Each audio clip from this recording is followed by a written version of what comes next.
Greetings and welcome to Calm, Clear Conversations. I'm Christopher Johnson with Calm, Clear Communications. And with me this morning is Yolanda Albergottie. Did I get that right? Yes. Okay. Phew. You know what? Was that I pressure? I studied. I studied like Oh it my was God. a serious test. Oh my Oh gosh. wait, okay, wait. Before we get into the shenanigans, and there will always be shenanigans. Yolanda is She is someone you need to know, someone you need to connect with. She is an entrepreneur, a podcaster, a speaker. What am I leaving out? A mom A mom. A mom. and um, a sommelier. Go on. I think that might be all the bases covered.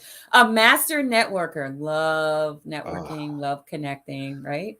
and that is really how we came to uh, interact with each other because you, being the master networker that you are, and a common connection, uh, Megan Yes. introduced us Yes. and said, "You two need to know each other." And you know what? She was absolutely right. She was indeed. Yes.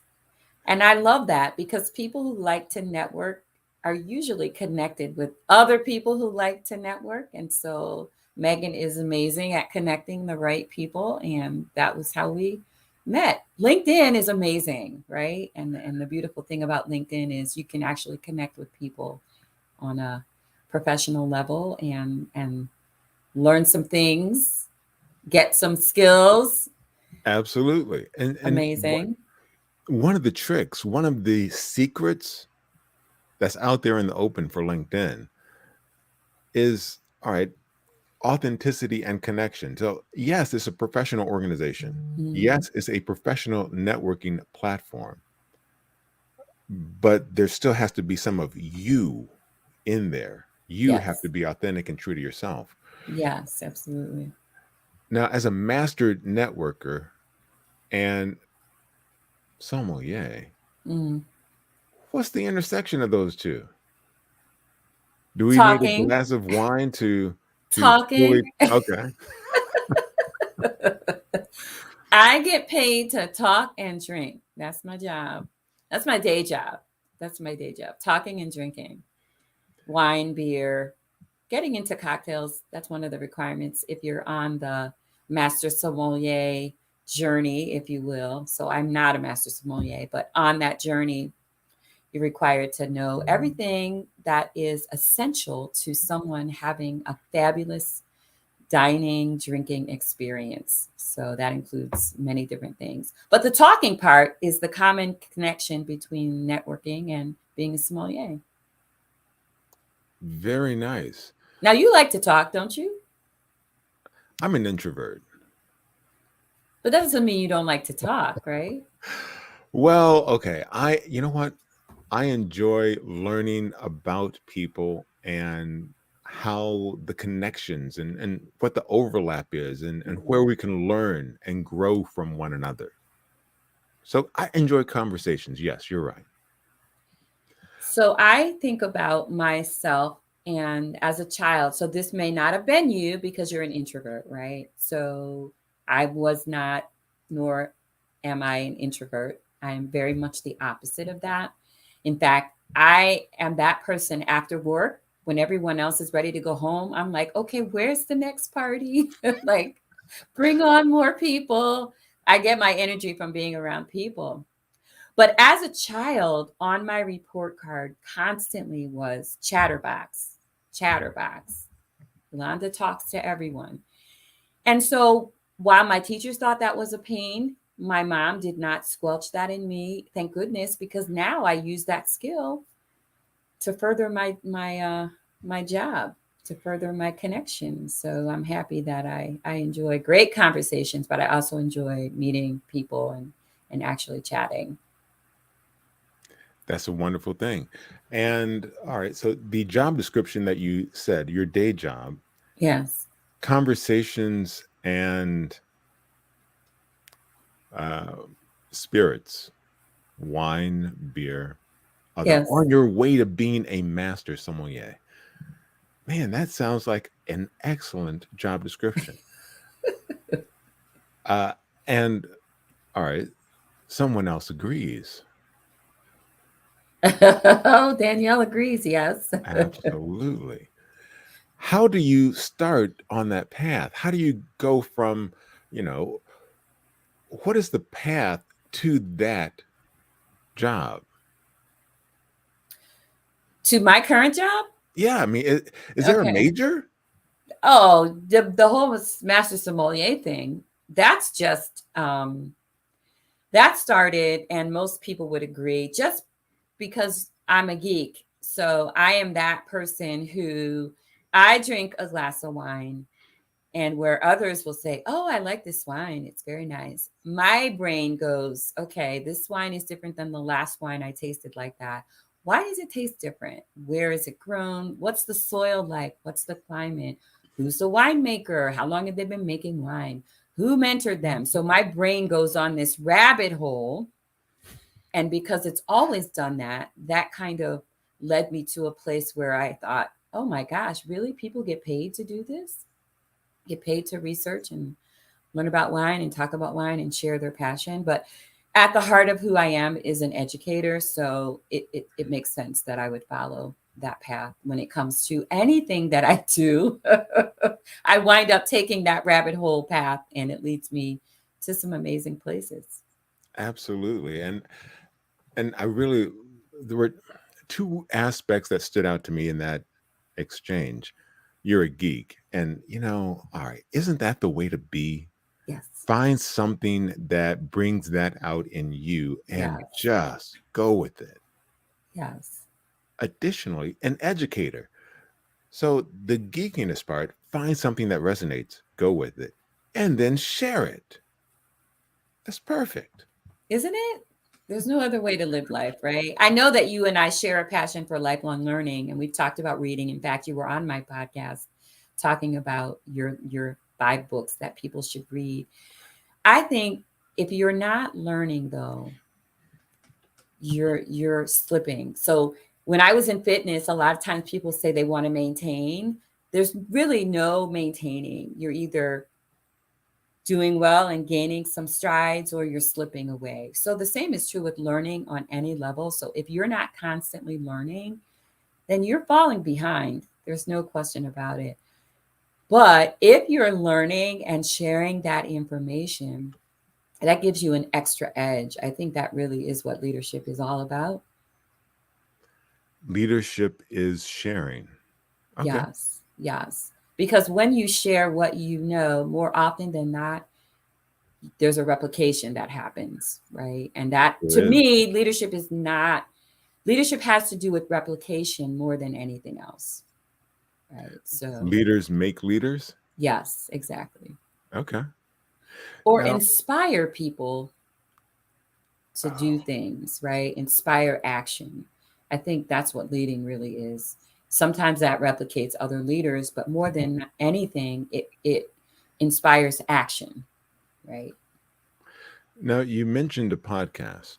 And yes, I was a guest on your fabulous podcast. And I have to say, the amenities shown to your guest are just top notch. Really? What did you All get right, that I didn't get? wait a second.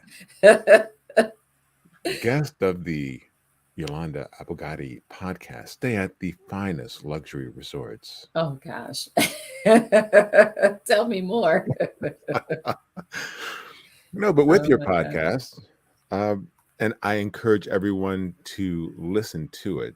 Here is a link. Is this the link to the episode I was on, or is this the link to the podcast This is in the general? link in general. Episode 76 is one of yours, Oh, as well as episode 79. I think that was you as well.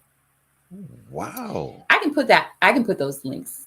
I can make those available to you Okay. if you like. Yeah. And so, yeah, I've shared the general link to the podcast. The name of the podcast is, 5 Easy Things, the podcast. and Five Easy Things, the podcast Yeah. means what? Well, that means I'm an information junkie and I listen to a lot of podcasts. And I found that I was tuning in on a half hour podcast 15, 20 minutes in. They haven't really talked about the topic. I want what I want. I want it now. So I'm like, get to the point, get to the point. And I thought, it would be great to just tune in, check out a podcast, get everything I need, and be done in about 15 minutes. And I think 5 is a great number, right? You can remember pretty much 5 things. So I thought, 5 easy things, the podcast, perfect. So that's the premise of it. Guests Okay, come on and share 5 tips or hacks or anything they want to share. good. Um, and I have to say, being the fun conversationalist that you are, I really enjoyed being on your podcast, both episodes.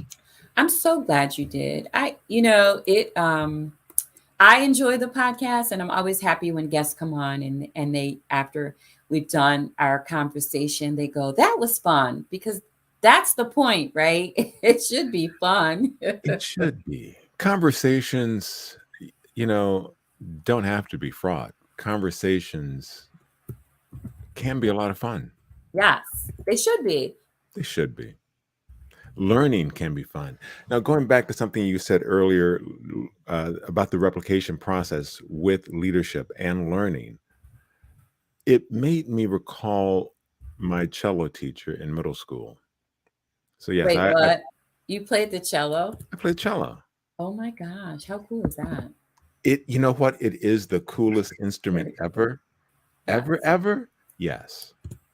So very I was that cool. kid getting on the Detroit public school bus Oh with a my gosh, cello. that's hilarious. But my cello teacher, he paired the more advanced students with the new learners, and that cycle was always repeated because he said, "He who teaches learns twice," Oh, yeah. and that it stuck with me from then forever because it is true. There is something that is gained from teaching something to someone else, from sharing the how and the why. When you have a passion about whatever it is and you share something about that, the way to connect with someone is individual to that someone. Hmm. And finding that is always the fun part. It is. Now I love that you are saying that because that was what I discovered when I homeschooled my kids. So I homeschooled all 4 of my children and people were amazed at that. I didn't find that intimidating because here again, I'm going down the rabbit hole, right? But what was really amazing is when I went through school and I learned algebra, I didn't really learn it. I just learned what I needed to do to pass the test, right? But then I'm teaching algebra, totally different ball game. And I got to learn again, if you will, that whole relearn process. It's great. Isn't that exciting? I love it. Yes. You know, um, and yeah, when you're teaching something that you or when you're teaching something, you can gain new insights into it. It's like, oh, and then you can see new applications. Hmm. Or, Like, oh, now I get it. yeah, exactly. And, hey, solving for X, okay. It comes in handy in actual life. Well, hey, blah, blah, blah, blah. Well, all right. All right. Going grocery shopping. We have X, Y, and Z. Huh. Well, have we hit, the limit of this grocery shopping trip? No, solving for X, we still have enough to buy Jello because Oh there's my always gosh. room. Jello, really? All right. Well, or I other, knew you were going to say like a bottle of wine or something. Jello. you know what? A bottle of wine would have been perfect, given that you are a sommelier. Now, is there wine can be intimidating for some people. It should not be. Why not? That's my job, right? That is my job as a sommelier for sure. That is my job when you walk into the wine shop, to make it not intimidating. It should not be intimidating. It should be fun. And if I'm doing my job well, it's going to be fun. And you'll take away one or two things that you may not have known, but we're not snobby. And I think sometimes a true sommelier, at the heart of what we do is serve. So if I'm being a snob, then I'm not serving, right? Somehow my knowledge is above you. If I'm serving, I'm here to help you. And that's really what my job is. So mine should never be intimidating. If you're intimidated, go to a different place. And is there a wine for everything? There's a wine for every occasion. Okay. Yes. Now, all right. We're getting into the summer months and people are going to be out and about and grilling and is there I mean, do you need a fancy meal to have wine? No. In fact, you may find this very interesting if you don't already drink wine. One of the perfect pairings with champagne is fried chicken. All right. Doesn't get fancier than that, but it's the salt and the grease combined with the bubbles and the acid and the fruit of champagne makes it a beautiful pairing. So, but if you're summer entertaining, my go-to all year round, really, if I don't know what to serve or I'm feeling like I want to surprise people, a rosé is the perfect choice. A beautiful rosé. A rosé, not a blush. Rosé is always dry. Blush wines are sweet, okay? A beautiful Oh, rosé goes with barbecue, goes with burgers, goes with salad, goes with pasta. It's a beautiful thing. so Grab a these are the beautiful rosé. tips. You're not going to get anywhere else. A perfect accompaniment. Champagne and fried chicken. Yes. Rosé with barbecue. Oh, yeah. Burgers, brats, ribs, whatever. Hmm. Rosé. Yeah. Okay. It's a beautiful thing. That's easy, right? Easy. Hey, there is less stress about the summer barbecue now. I know what to serve. Yes. Oh, I'm glad. Yay. Awesome. Awesome. Now, Awesome. with a sweet or a blush, what does that go or lend itself to? So, a sweet wine needs to be paired with something that is sweeter than itself, really, basically. So, if you're doing anything sweet, I would say like strawberry ice cream and blush wine might go together, but I'm not a huge fan of pairing blush wines with anything really. But if I had to, it would be like a cake, something sweet. Now, if you're talking about port, that's a whole nother ball game. Port beautifully with any blue cheese, but more specifically Stilton. And it's the weirdest combination. But when you put those two things in your mouth together, it's magic. It becomes something unbelievable. Try a beautiful port, and Stilton is by far the best, but any blue cheese will do the trick. Amazing. All right, you're changing menus for this week. You know that, right? Okay. I am That's probably a good thing, right? I am altering the shopping list. Okay. Um, this is fascinating. So, all right, a blush is a sweet, a rosé is a dry, Yeah. port is A beautiful dessert, usually a dessert wine from Portugal. oh, all right, all right. Amazing. So that can be a dessert, or it can be a beautiful pairing with Stilton, or it can be enjoyed by the fire with a lovely cigar. It's very versatile. Doesn't always have to be sweet, but there are many different levels, but we won't even go into that. That's like a whole nother conversation. Mm. And I can see parallels in how Well, you incorporate this knowledge in being a master networker. Really? You Yeah, see the absolutely. connection. Okay. All Well, right. because hey, you know what? There are many different ways to network, Yes.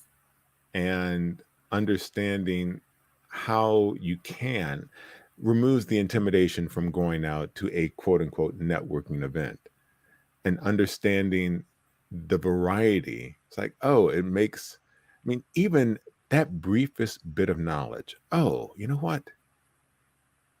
Champagne and fried chicken. Okay, yeah, that's a good pair. Or Stilton. And okay, see, it is just a little bit of knowledge to gain a little bit of comfort and make things a little bit better. Well, and that's networking if you do it well. Now, I will say this, if you're an intro, I think having me say I love networking, master connector, people may be shocked at what I'm about to say, and I'm an extrovert. Introverts make the best networkers. Absolutely the best. I'm sorry, would you repeat that one more time? There were one or two people in the back of the room who didn't quite hear you. Introverts make the best networkers. And Here we is are done today. Now, oh, is that a mic drop? So here is why. Because real networking is about making connections, which only requires you talking to one person. If you ask the right questions and listen to make that connection, you can attend an event as an introvert and only talk to one person and have that be successful. A lot more successful than the extrovert who's going around and what we call using the spray and pray method, right? They're just spraying their business cards to everybody that they see and hoping somehow that that's going to be a connection. When most people are really appalled by that behavior, and you may be remembered for something that you don't want to be remembered for, right? While the introvert has made a connection, has talked to Christopher and found out Christopher's a lifelong learner, loves to read, heard that Christopher enjoyed a certain book, hadn't gotten around to reading it yet, and then sends him, hey, here's a free copy of that book that I remember you mentioned. Now there's a connection that the introvert and Christopher have that's more solid and deeper, more meaningful, right? So now Christopher knows me and remembers me as an introvert. I've made a huge impact. That's networking, and it doesn't require being an extrovert. So and that is a really beautiful thing to get across, because a lot of people have the mistaken notion that to network, you have to be an extrovert, and you don't. no, It's a no, conversation. yeah, making those meaningful conversations and really connecting. And we know now, especially having gone through what we did in 2020, as humans, we need connection. We need to feel that connection with people. And when you make a meaningful connection, and I love using that word connect because on LinkedIn, that's what it is. Now, often and more recently, people are getting distracted by the follow thing. Got to have a lot of followers. But really, LinkedIn is designed to connect with people. And when you connect with people, that's not just sending them the sales pitch in their in message box. That's doing what we're doing, meeting, chatting, having those meaningful conversations, finding out what the commonalities are, how we can help each other be better at business, do better at business. That's really what connecting is all about. So I'm hoping that people will get over this fad of having followers and realize it's not about the followers, it's about the meaningful connections. You know, that is a statement that needs to be repeated. It It's should not be a about, meme somewhere, right? Why don't you make that a exactly. meme for us? It's not about the followers, it's about the connection. Yeah, Now, are you open to people reaching out with a personalized invite on LinkedIn and making a connection? absolutely. I have an open network policy. So I'll connect with anyone, even when I get those messages in the box, the auto bot where it's like, oh, I'm so glad you connected. I have this wonderful product that you cannot live without. And here, link here to buy this product or sign up or. So I scared off quite a few people when they do that to me. If they do that, my latest comment is, okay, what you're proposing is marriage, and we haven't even been on a first date. But here's my Calendly. Let's have a quick chat, and they never reach out. So I guess that scares them off. But that's really kind of what you're doing when, as soon as you connect with somebody, you immediately try to sell them something. What a violation, right? True, and I like I like the way you handle that with grace and adroitness. It's like, oh, you're proposing marriage. Here is how we can have a conversation. Because I really do. I know you do too. I really do love hearing people's stories. So I'm really curious. My what I'm often wanting to ask is, does this really work? Number one, like, have you had much success doing this? And if it's not as successful as you would like, I can give you some tips on how to really be successful. And I want to help them do that, right? I'm And a that's a good helper. thing. Like, if this is not working, and it's probably not, here, let me help you. Three things you can do that are going to be much better than blasting my inbox with your sales pitch. Now, is there what's the risk? What's the reality of uh, networking while female? And all right, so here's a question that came in, or Oh, Gene, yes. networking while female. Yeah. Um, another. Those are so, Gene, I hear you, and I have not had anybody do that to me, but I've heard of that happening. And I would say, number one, shame on you men if you're using LinkedIn to hit on women. It is professional website, a professional platform. Take your stuff to Facebook all you want to. That's not what LinkedIn is designed to be. It is really professional. So you should keep it professional. You are risking your reputation when you hit on women in the inbox, because I would probably out somebody who did that As to you me. should. That's just wrong. It should be blocked and reported Yeah, because that's just wrong. that is not the purpose of LinkedIn. Another friend, if you're already not connected to Brenda Miller, you should. One of her statements is LinkedIn is not eHarmony. That's so true. It's not. And it is reprehensible for someone to go on LinkedIn. You have nice eyes. Yeah, yeah. How does that relate to Yeah. me being I'm not an eye model. No, that has Yeah, zero to do. So it's report crazy. and block. Move forward. Yes, yes, absolutely. That's a big no-no. Keeping it professional. Keeping it professional and keeping it authentic. Be yourself, right?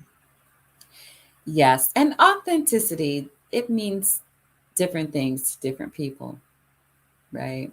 Hmm. My definition really is be who you are at all times, right? So if you ask my kids, they would tell you, I'm me. This is me. Always me. I'm this laid back, this mellow. They'll tell you I never yelled at them. I'm just me. This is me. What you see is what you get. That's authenticity. Wait a second. Wait a second. There has not been a yelling incident.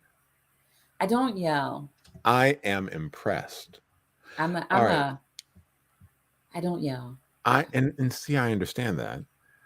A Two rules. Two yes. rules. Not yell at my kids and not embarrass them publicly. Well, okay. Those were my two baseline rules, right? Always, so actually three. Always be respectful. So I always spoke to my children respectfully. I didn't raise my voice.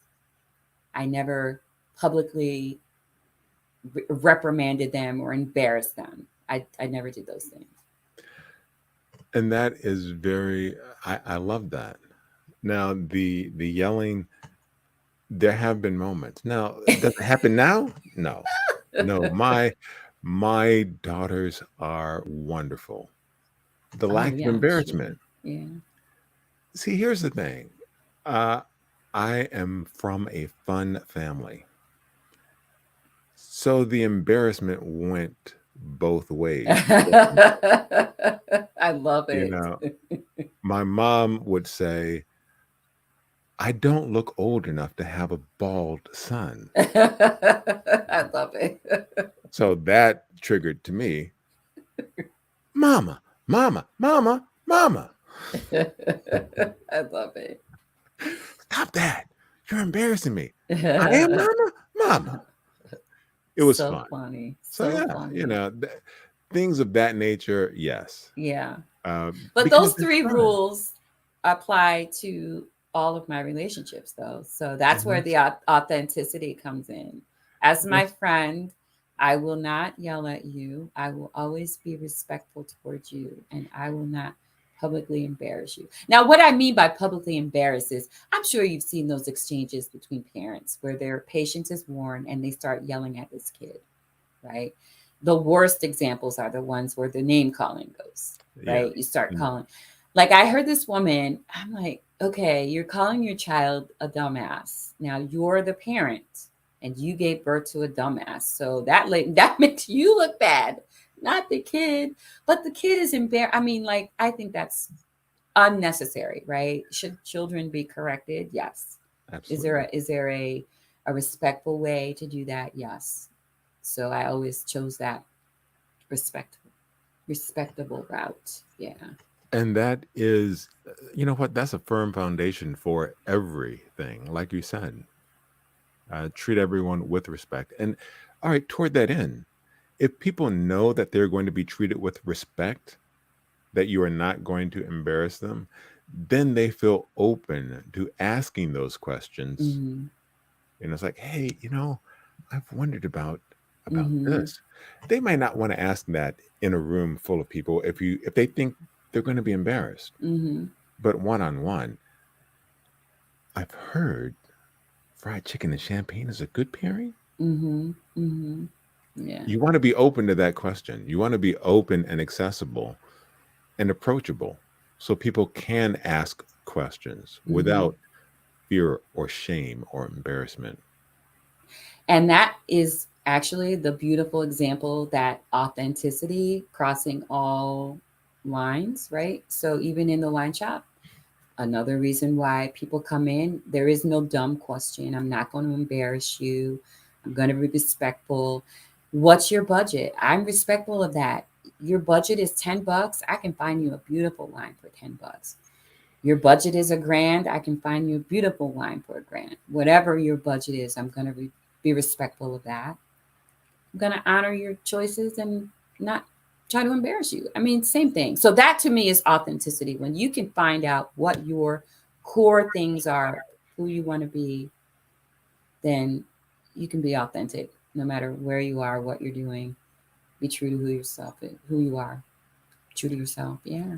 So wine is accessible and approachable. You don't have to wait till you're having a fancy dinner Mm. to have an appropriate wine.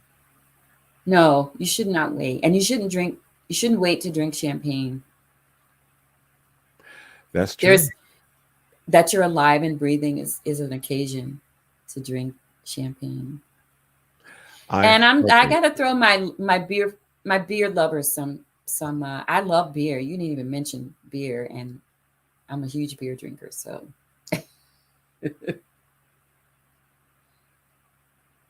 you're muted, Christopher. What happened? well, There we go. there we go. So, what is a good beer recommendation? Do you So like right, local or do you like national? oh yes, yes, yes. So summer beer selections. This is the time of the year when pilsners are king or queen, depending on who you're talking to. So pilsners are easy drinking, beautiful wines for summer. Some of my favorites, Scrimshaw, which is California, North Coast Brewing. They make an amazing, amazing pilsner. Highly recommend it. Scrimshaw, Wait, wait, wait. North Coast Brewing. Okay. Yes.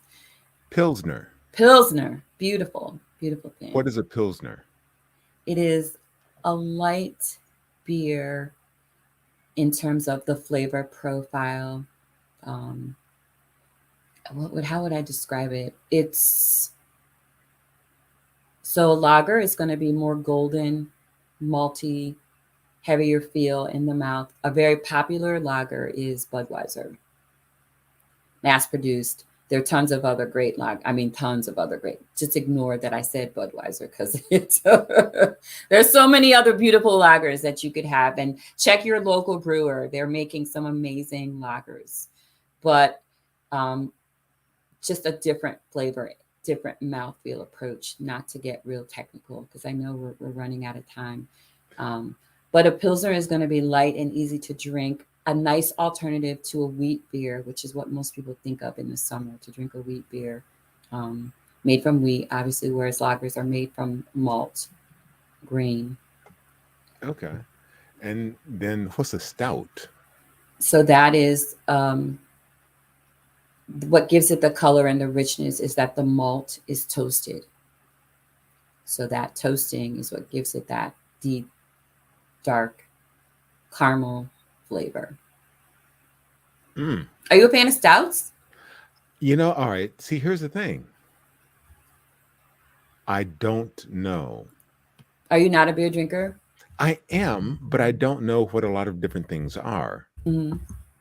So, there are a number of local varieties that it's like, oh, that tastes pretty good. And it's for me, it's in that old American bandstand sort of thing. Has a beat. Okay, great. I can dance to it. Oh, okay, fine. Um, Mm-hmm. but the various things, well, that's a stout. Interesting. So the term is like, all right, that was a stout. I wonder what that is. That's a pilsner. Huh. Interesting. That's a lager. Oh, okay. I'm learning more. Mm-hmm. Thank you for sharing because learning is always a good thing. So it is, right? And it Mhm. helps you kind of understand what you really like in terms of flavor. So I would say that it's just a different flavor profile. Their brewing process is a little different. Um, I don't want to get too heavy into the technical, but So, would a pilsner be a good summer barbecue beverage? yes. Oh, And so I think it can be a little confusing. Technically, a pilsner is a lager, and I don't want to get into all the details of that, but it is lighter. It is in the flavor. It's a very light, easy to drink. One of the more popular ones that we sell from Pilsner Urquell is like a traditional sort of approach from um, Czech. And I would say more than anything, if you're doing summer barbecue, a Pilsner is going to be great. An absolute beautiful thing with everything at the picnic table. okay. Well, all right. We should schedule a follow-up conversation where we can discuss in a more spirited manner, all puns intended. So this we will do one where we have a couple of things to like, oh, well today we're gonna try a local pilsner. I like that. That would be fun. I haven't had a chance to do much beer talking. Okay. I talk a lot. A lot of people think sommelier, they think wine, but most sommeliers are well versed in spirits for sure, and beer. Beer is more, in many ways, it's actually a little bit more complicated Okay. than wine when it comes, like, so I was saying Pilsner lager. Actually, a Pilsner is a lager, but we don't always think of it that way in terms of the flavor profile. And so there are all these different things. And that's why there's so many different beers. If you think about it, every week there's a new flavor, there's a new style, Mm. because beer can be a little complicated. And you're right. All right. So I have discovered that one of the things I do like are sours. Oh, ooh, okay, yeah. That's a whole nother conversation. Yes, very. I'm surprised at that. So, do you like IPAs? I do not. So, there's this thing, there's some, I don't know what it is yet. I haven't figured out what the flavor profile is yet, but a lot of people who hate IPAs love sours. I don't know why. I haven't figured out yet. Sours are bitter.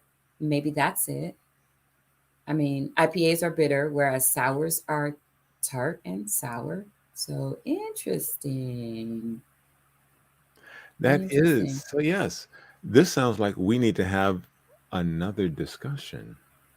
I know, Wow. yes, Jean, she's all about it. Yeah, Fatheads, Goggle Fogger. Yes, that's a great beer. Now, is that available outside of I think Ohio? Fatheads is distributed outside of Ohio. Okay. They've won tons of national beer awards. It's a great wheat beer for sure. All right. Then happily, um, I will happily look for it.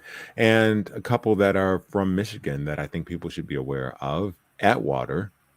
Awesome beer. Yes. Oh, Yum. oh, Yum. you're Yum. familiar? Oh Yes, yeah. Yeah. yes. Yeah. Shorts. Ooh, they make great sours. They do. They do.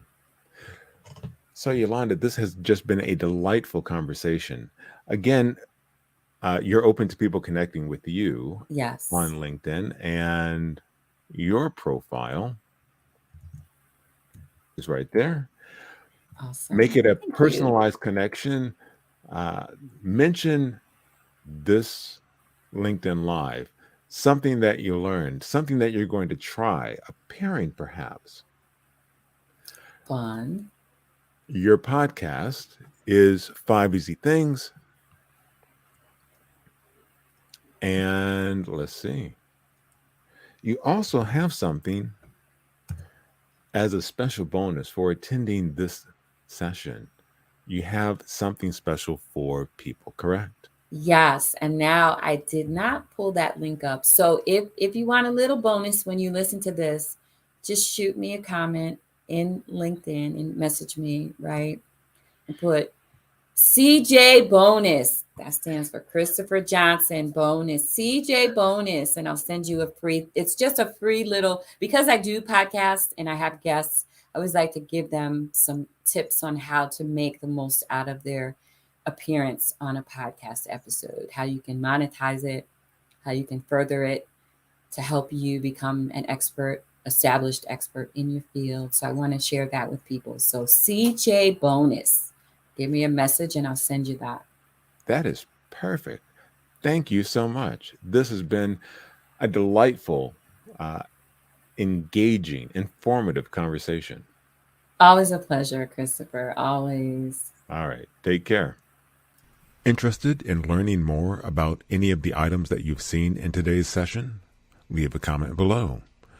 Interested in being a guest? Leave a comment below.